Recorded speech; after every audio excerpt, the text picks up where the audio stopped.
Fala pessoal, tudo bem? Professor Germano, Pastor Germano. Hoje nós estamos aqui para mais uma aula de história. Hoje nós vamos falar sobre a independência dos Estados Unidos da América. Certo, pessoal? Mas é logo mais depois da nossa vinheta.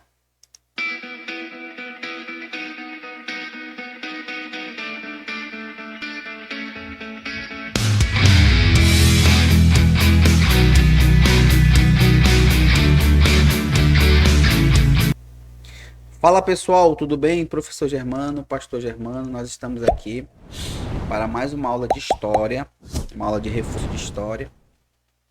E hoje nós vamos falar aí a respeito da independência dos Estados Unidos.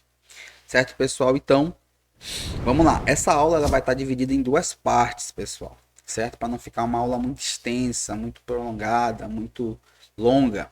Certo? Então, nós dividimos aí em duas partes para vocês. Vamos lá. Essa aqui é a primeira parte. Então, vamos lá. Independência dos Estados Unidos. Então, vamos lá.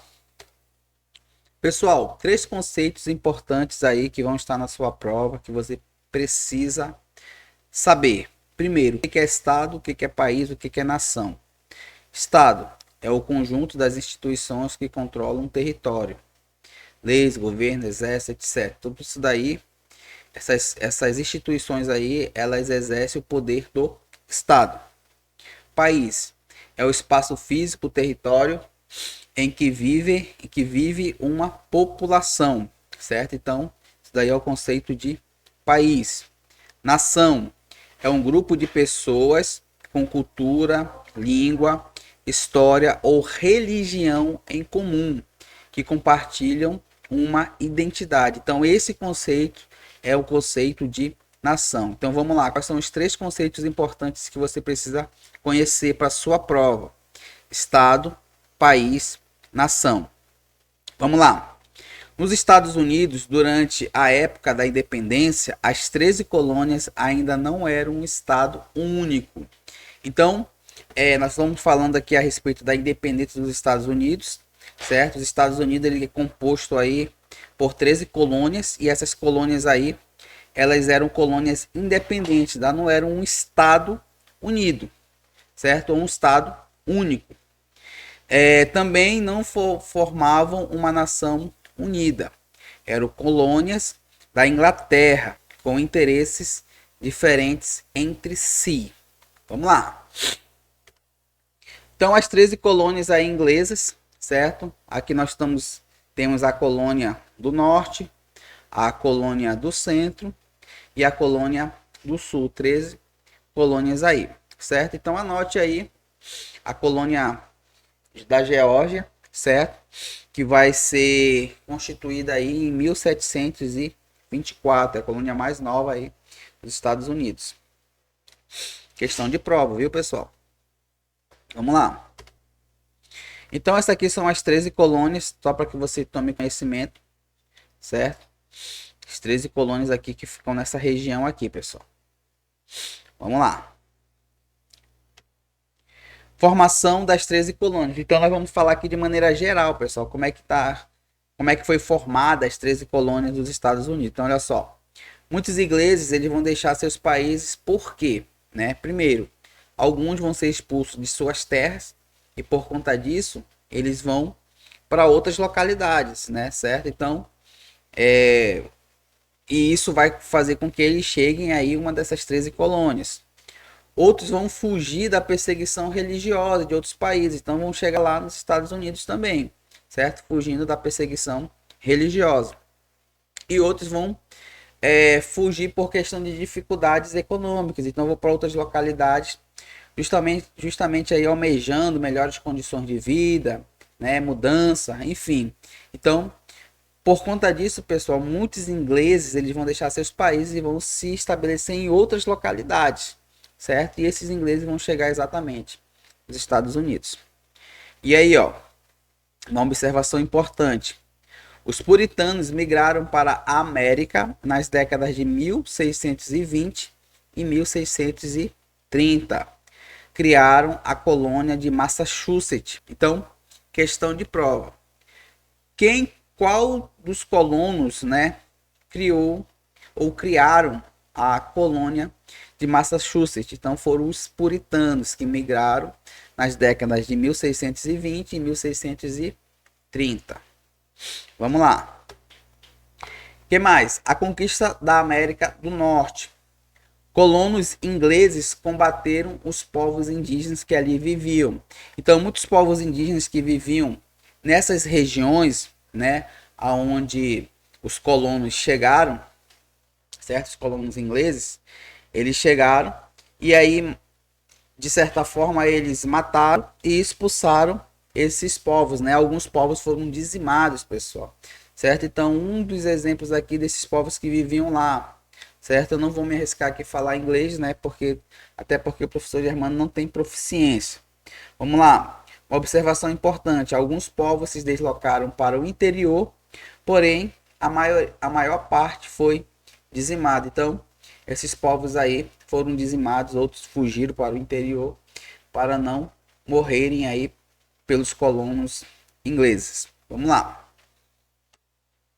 Os primeiros colonos puritanos foram considerados fundadores dos Estados Unidos e foram chamados de pais peregrinos. Então, questão de prova, certo? Quem são os pais peregrinos, né? São os primeiros colonos puritanos. Então, como os puritanos são chamados, né? Como os primeiros colonos puritanos são chamados? Chamados de pais peregrinos. Mas tem um detalhe, pessoal, certo? Os pais apenas de uma parte da população, certo? Então, os colonos puritanos, eles vão ser pais peregrinos somente de uma parte da população. Pessoal, também peço que vocês estudem, né, essa sigla, esse acróstico, certo? O ASP, certo? Então, o ASP significa isso aqui em inglês, certo? E aí em português é pessoas brancas de origem anglo-saxã e protestante. Então, na sua prova vai estar constando aí o que significa o acróstico WASP em inglês, né? E aí vai estar lá a tradução em português lá para você ver as alternativas. Vamos lá. Colônias do Norte, Centro e Sul. Os colonos ingleses conquistaram autonomia política e econômica em relação à Inglaterra. Então, olha aí, ó, os colonos ingleses, pessoal, eles conquistaram a autonomia. Que autonomia era essa? A autonomia de eles poderem venderem, né? Venderem aí essas mercadorias tanto internamente como externamente para outras localidades. Olha só, eles podiam, por exemplo, fazer comércio com estrangeiros, certo? O que não ocorreu aqui no Brasil colonial, certo? Nós sabemos aí que o Brasil foi colonizado pelo Portugal, certo? E aí o Brasil ele não tinha essa autonomia aí que os colonos ingleses conquistaram aí com a Inglaterra. Colônia do Sul, a agricultura era voltada principalmente para o mercado exterior. Então, eles faziam comércio aí com o externo, né? E a Colônia do Norte, diversidade de produtos agrícolas. Vamos lá.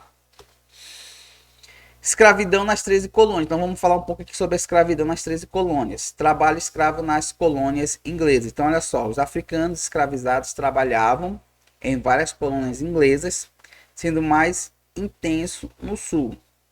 Quase metade da população nas colônias do sul eram composta por escravos no século XVIII. Então, questão de prova, anote isso daqui, certo? Questão da sua prova aí, ó. Certo? Nas colônias do sul, olha aí, ó. Certo ou errado? Quase metade da população nas colônias do sul era composta por escravos no século XVIII. Certo ou errado? Certo. Certo? Então vamos lá.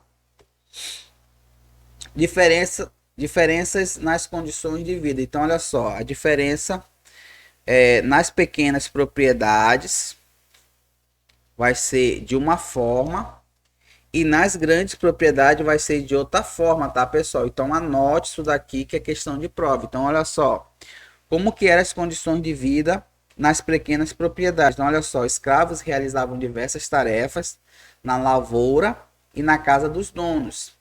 Senhores e escravos habitavam a mesma casa. Então, nas pequenas propriedades, os senhores e escravos, eles habitavam a mesma casa. Então, vamos lá. E nas grandes propriedades, professor Germano, fala para mim aí, ó.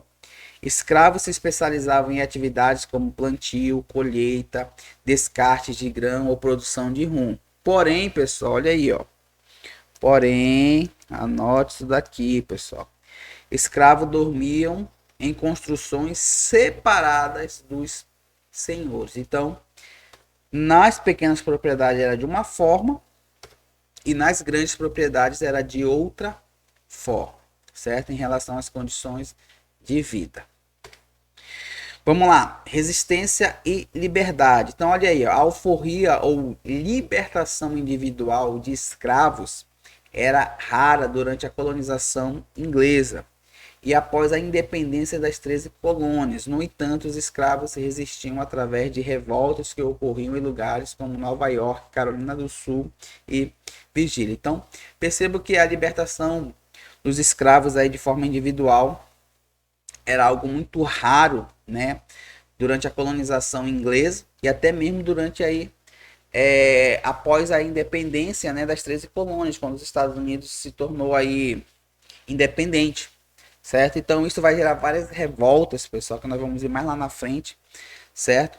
E aí perceba que essas revoltas aconteciam aonde? Principalmente em Nova York, Carolina do Sul e Virgínia. Vamos lá. Pessoal, então nós vamos ficando por aqui, certo? Nós vamos ficando aqui nessa parte 1, certo? Da independência dos Estados Unidos. Nós vamos gravar a próxima aula, nós vamos falar a respeito da parte 2, certo? Nós vamos falar em alguns acontecimentos importantes, né? Por exemplo, o que foi o chá, a festa do chá de Boston, né, nos Estados Unidos. Então, nós vamos falar, deixar para a parte 2 aí. Tudo bem? Então, é isso. Tchau, tchau. Fui.